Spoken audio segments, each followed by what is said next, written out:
Hi, this is Joe Hill from Done Right Management. I am at Fairway Lodge, which is also known as 805 Fairway Drive.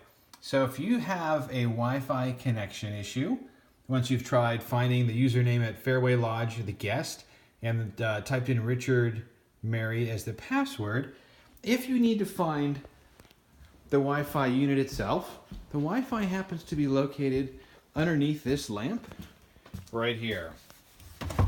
So basically you can take a look. You might have to reset it, and every once in a while that will occur. So what you would do is you would unplug it right here, and then from there go ahead and give it some time. Now on the back of all these units is information that's going to be located right here, and